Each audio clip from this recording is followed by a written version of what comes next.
Hello everyone and welcome to another video of Red Dragon. Well, as you know guys, and if you don't, well, I'm going to tell you now.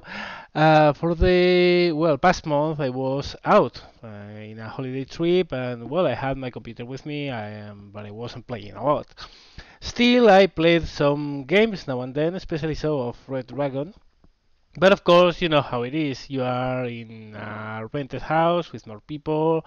You can't be playing games and forgetting that you are with other people. So a lot of times I was playing and I had to stop playing for a while to, well, just talk or do whatever I was supposed to do, and then go back to the computer and play. Which means in Red Dragon that you can't do a lot of stuff, because if in the middle of a game you have to leave for maybe 5 minutes and then come back, you are pretty much screwed. So what I did was to create a special deck to play 10p10s, which I call the US Support Disguised. It's not actually a support deck, but I built it oriented to be a support deck with a lot of, a strong presence of artillery and especially helicopters. And I had a lot of fun with it, especially so because of these things. Now, a lot of people who have played Wargamer Land Battle and remember the old Apache of Wargamer Land Battle, which had a fire and forget Hellfire missile, think that nowadays in Red Dragon the Apache is mostly worthless, and I can't disagree any more than what I do. I mean, it's a pretty pricey chopper, but when you use it well, oh man. Especially so because the Americans offer you the chance to pair it in hunter-killer teams with this other Apache, the Longbow, and the results are spectacular. If you know how to handle helicopters, of course, if you don't and if you throw them away, you are going to lose them in no time. But if you are a little bit careful, you can get amazing results with it. So, well, I'm going to show you one of those games where I did, I think, pretty nice carnage with these things. Yeah, well, let's see it. Now, the game is already pretty advanced, but I just called for my first helicopter hunter killer team. Now, this is very important because I don't really use the Apaches at the game beginning. If you do so, well, you don't know where the enemy AA is, you don't know where the threats are coming from, but once the game is already advanced and you more or less know where the enemy AA is, and especially so when you can move your choppers over friendly territory, and especially so friendly AA, well, you can do absolute distraction with them. So there you go, that's a hunter-killer team of an Apache Longbow and two standard Apaches.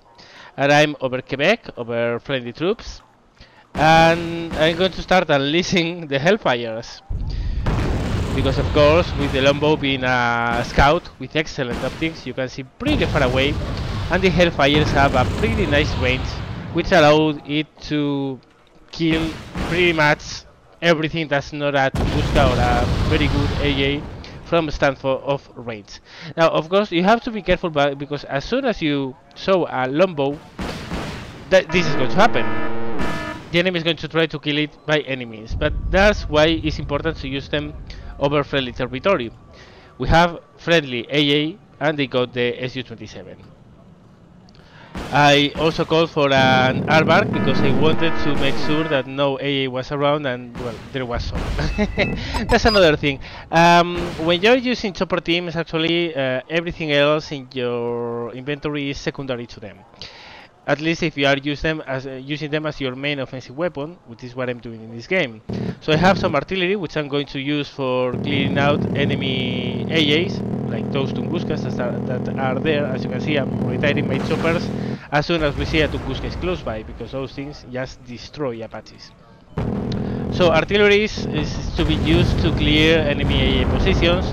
Your planes are actually, you can just use them to check where the enemy artillery is, because if you lose a plane, you lose a plane. If you lose an Apache and you are using them as your main offensive weapon, it's much worse. So well, I'm still lingering around with those Apaches because I thought those two Guskas would be dead. But it took a little bit of time for the friendly troops to actually kill both of them.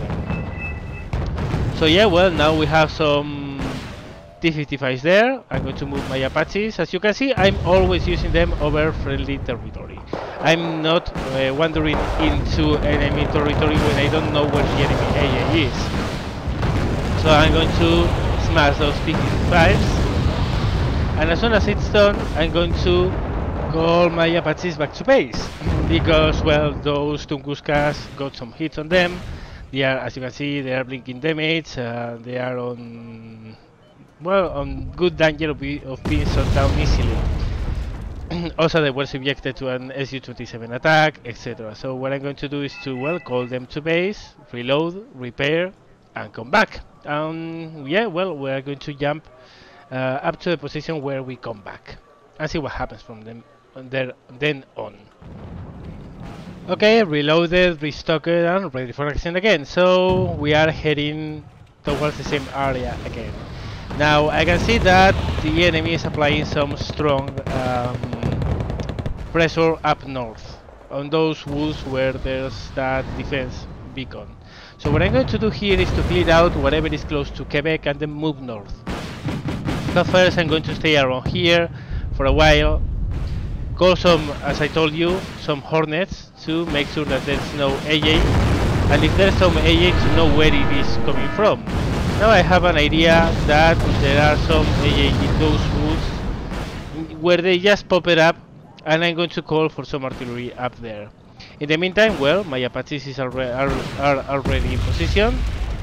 We are going to hit those drops, and then we are going to clear the forest, because, well, there are some units that are really under heavy pressure from those monsters.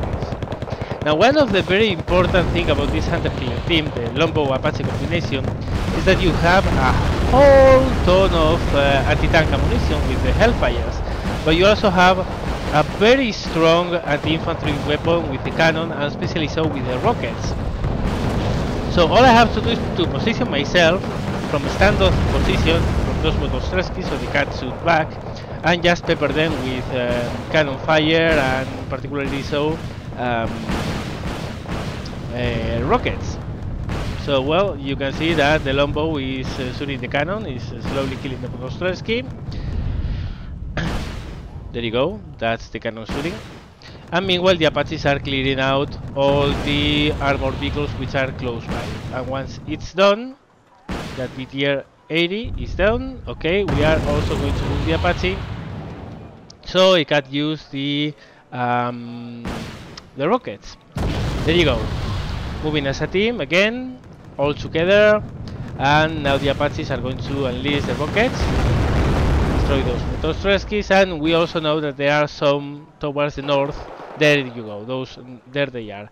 We don't go directly for them, we do a hook to the right, again to stay out of their range and to give a proper field of view. So, well, we have a lot of VMPs up there that we are going to kill with the Hellfires. The cannons are destroying the Motostreski, the rockets are also doing a short job of them. And pretty much all the enemy presence in this forest and north of it is going to be wiped out. There you go. Enemy troops are done. So now we move north to, well, clear those VMPs. If we can hit them, of course, because now and then you are going to miss the shoots. And once we are done with that, we will be very low in ammunition, and, well, we are going to call the choppers back to base to reload and resupply them. But this time we are going to do things a little bit different, because of course those things need to be resupplied, so we are going to call them back to base, but we are going to call for yet another hunter-killer team. And that way we will have a more or less continuous presence of choppers over the front. So you are going to see in a second that as we move our Lombo and Apaches, our first hunter-killer team, we are moving it south. Soon another hunter-killer team is going to pop up to the right of the map. So yeah, that's how you, well, Bugs, look at that. Yeah, you have to keep a very mindful approach to all this thing. You always have to keep track on where the enemy AA is, because if you let your choppers to be caught into the range of a Tunguska or whatever, they are going to die. So what I do is to go for a Raven. We spotted a couple books there, and it's going to do a sweep from right to left. There are some Viriusas as well around. Viriusas are not really something to be worried with Apache. So, well, yeah, we tried to get some AA there, but we got unlucky and we lost the way. No big deal. Again, your main asset is not your planes. Your main asset is not your artillery. Your main asset are your choppers. At least, again, if you are orienting your deck to be chopper based, which is essentially which this one is. So, well, let's move forward and skip all the reload process and let's go back to action. So, well, here they come again. We are moving northwards again with our hunter-killer team. As you can see, there's still a heavy pressure from the north. We have some strong presence coming from Romeo. So this time what I'm going to do is to position my Apaches on the western side of Quebec and try to control that area with my long-range missiles. So first I stop here, and yeah, we are going to keep an overwatch over this area, clean out whatever we can reach from here, and then move towards the northern side of Quebec. Again, standoff. These kind of helicopters live out of their standoff missiles. You want to stay as far from the enemy as you can. As you can see, there is at least one AA unit there, but probably there are Strellas which have a much shorter range than our Longbow and Apaches. So well, we keep on peppering the enemy positions. We keep on destroying their assets. We slowly move northwards to, well, get more enemy units within our range. And now you can see that the enemy is even using artillery to try to kill the Longbows, but no deal. Also, there's a Tunguska there. We killed it. Very lucky there, because usually the Tunguska kills you before you can kill him. Now, I'm suspecting that those two units north are also AA units. Also, we have a MiG-17 coming.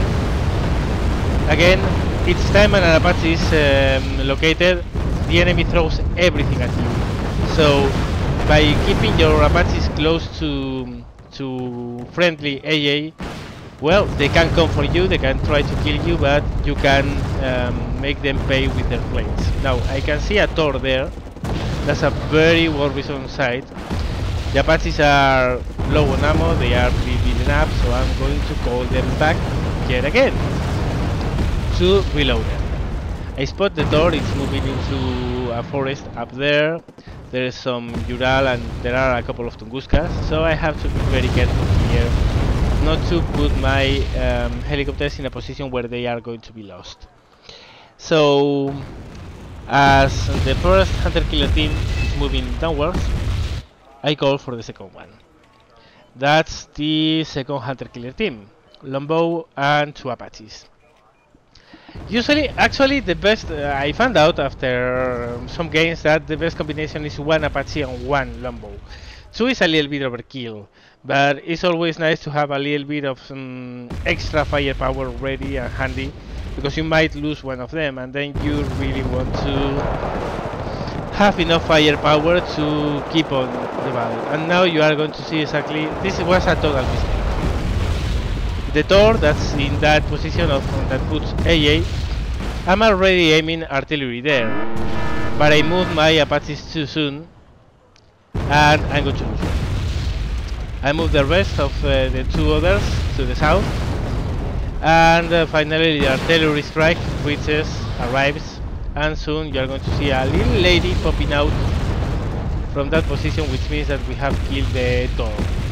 But yeah, I was a little bit careless there. I thought that AA was already dealt with, and it wasn't. There you go, it's dead. So now that it's dead, and we know we have a more or less free hand up here, I can, well, go again in a rampage and start killing enemies from afar. Apaches are targeting the TO-62s. One gone, the second will be soon. We also see an Akula up there, and that's a very problematic site. The Akula has AA missiles, so I'm constantly overwatching that Akula. If it moves south, I'm going to get the hell out of there. But in the meantime, well, I can use my long-range missiles to destroy all those enemy units that you can see there. That's some AA, the Urals ZIU-33s. Those are food for the Lambos, to be honest, and for the Apaches. So yeah, there you go. They die. Yet another enemy plane comes to try to get our Lambos.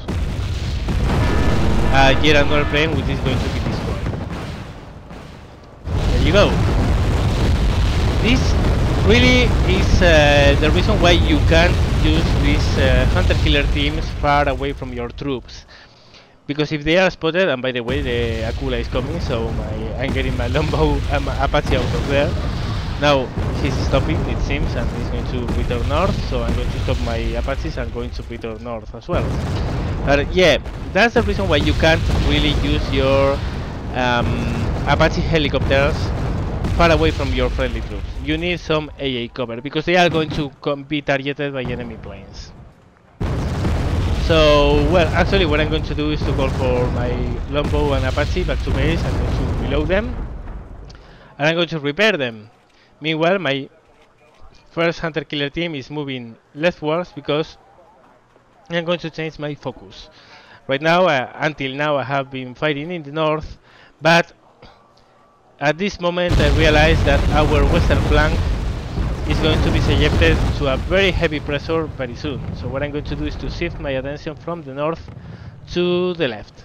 And we are going to see how that works. Once they are reloaded and repaired, we will see what it did.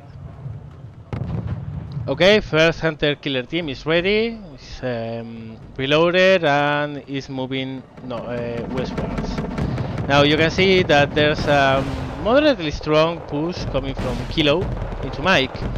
So I want to help my friendly troops stopping in.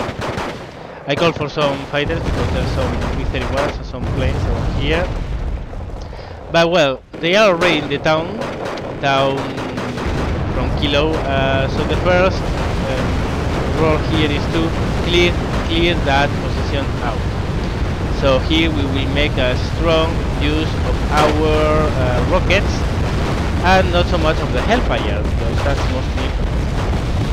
But yeah, you could see that those were a lot of Legions, and those rockets are really killing them fast. In the meantime, I'm also calling for some chaparrals, because I don't spot a lot of AA cover here from the troops. And again, these Apaches are going to attract enemy attention. So yeah, I spawn a couple chaparrals and keep on moving my Apaches to clear those enemy troops out. Now we have a direct line of sight to that wood, and we are fighting some nice Hellfires into them. Meanwhile, the chaparrals already have some targets because enemy planes are coming in. And well, again, we are going to be very careful with this. We want to remember where all the enemy AA is. Right now we are seeing no enemy AA, which is bothering me because I'm sure there will be some. So I'm staying as far as I can from just over the line of our. We are within friendly territory. We are not wandering into enemy territory. So yeah, I spot some enemy troops coming into the town. And slowly and carefully moving my Apaches to offer well, the best range I can for the Hellfire missiles, and as you can see, well, I'm doing really well. I'm getting a lot of hits on enemy positions or enemy vehicles. Meanwhile, the enemy keeps on bringing planes over my chaparrals, which are scoring quite some hits. And yeah, well, moving very carefully, very careful here, because I don't want to stumble into the range of Strela or even worse, a Tunguska. But those are, I don't think they are Soviet troops, I think they are North Korean. So they don't have any Tunguskas. That's reconforting, but even so yeah, you can see, well, there's some infantry in there, we cleared it out. the inevitable attack from the MCU-27 comes, but again, this time we are going to destroy it ourselves with our own F-16s. So, well, the first hunter-killer group has been spent. We are out of ammunition for it, so we are going to call for the second group. We are going to move it, and we are going to keep on kicking ass. So, yep, fast forward until they are on position. And here they come, the Apache and the Longbow from the second hunter-killer team. So we are going to advance very carefully over the town, and I'm sending again an F-18 to check out for enemy AA. There seems to be none, but I'm not going to be cocky with it. I'm going to be very careful. I'm going to do a left hook and approach Kilo from the south. And wherever we spot with the Longbow, well, we are going to try to shoot and destroy. We're already in position, and there you go. That's a Strela. So as I spot the Strela, I know there will be some AA cover in that forest, and what I'm going to do is to call for, I think it was a Nighthawk, what I used here, and put a bomb into that forest.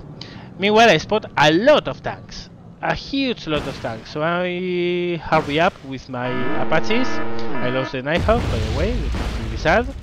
But yeah, this is what is important. Again, if your main tool is the choppers, that's what you want to protect using your assets. Pretty strong push of T-55s, troop transports. I call for the F-18 as well to, well, provide for some extra help. And that's a very big push. Those were at least 16 tanks, 20 tanks, 24 tanks, counting the Wilks which just appeared right now. So yeah, by doing this we are totally stopping a very heavy attack on its tracks. And never better said, of course, there are tanks, so they are stopping at the tracks. Haha, yeah. Give me a pin for the best joke ever. No. Anyway, well, as you can see, our second group has been spent. I call for the first hunter-killer group to, well, take the effort from here, and I'm going to call those back to resupply and reload. Meanwhile, the first hunter-killer group will take care of things from here onwards. As you can see, those are a lot of tanks which are pretty much stuck in a death trap. Because this is a death trap. A Longbow and an Apache, or even more so two Apaches, they are going to destroy enemy armor push that has no very strong AA cover, and they don't have very strong AA cover here. So again, moving very slowly, moving very carefully, not rushing in, just one step at a time, a little bit at a time. We don't want to fall for enemy hidden AA units that might be in Kilo. And as you can see, we are utterly smashing those tanks and those troops. There's yet another troop transport. We actually, I think we got 8 troop transports loaded there, and now we can spot an Igla there. But that's a vehicle which is very easy to handle for the Hellfires. So there you go. I call also for an Alvar to bomb that forest and be sure that nothing is hiding in there. And now we can, well, move in with a little bit of recklessness. But sadly, we are out of Hellfires, so we have to call them back and reload them. And the first team is still not ready to go. So again, fast forward, and we are going to see what happens once we are reloaded. Okay, second hunter-killer team has reloaded. We can move in. We can already spot where those Wilks are. I'm not sure what exactly are those things that are in the forest, but we can see that they have AA in that position. So what I do is to hook right to stay away from that AA, and from that position just clear those T-72s out and clear out whatever we can see. Also there are some intruder attacks on those positions, so that's going to be helpful because that AA probably is gone for by now. So again, right hook, taking over our troops, taking over friendly territory. And you can see why, there's an Igla there. So we shift fire very quickly, and yeah, that Igla is going to die there. So now we have some infantry to deal with, very easily done with rockets and cannons. And we are going to very carefully move into Kilo, keeping track on what we see with the longbow. There are a couple of tanks there, there's a further tank up there, so we can use our hellfire from here to destroy them. Also the rockets to destroy those infantry units. But yeah, there you go. Another very strong hellfire attack moment. Really, those choppers are so powerful, and we won. We won. Well, you can see that the score was pretty much insane, but what we are going to see is even more so. Some kills with the artillery always happens, but yeah, the fun begins now. Look at the Apache. Look at those kills. That's just one helicopter. Just one. That's the longbow, the first longbow, and the kill list is also amazing. The second Apache from the first hunting group. Some extra stuff from other units. The other Apache from the second hunter killer group, and the second longbow. So yeah, well, you can't really say that the Apache is not powerful anymore because it doesn't have any more fire and forget missiles. At least I wouldn't say it is worthless at this price, but whatever. So yeah, well, that was it. I guess I could say I did a pretty nice job. It's all about handling your helicopters well and be really careful not to put them into AA range. If they are into heavy anti-aircraft range, you are going to be destroyed. I mean, you have to be careful not to run into Tunguskas, especially because the Tunguska is an Apache smasher. But most other units, they simply are prey for these things. If you were wondering exactly the deck I was running, well, yes, you can take a look. This was exactly the deck I was running, but I was mostly playing the helicopters, the AA, and the artillery. So, well, I hope you had fun, guys. Thank you very much for watching, and see you later.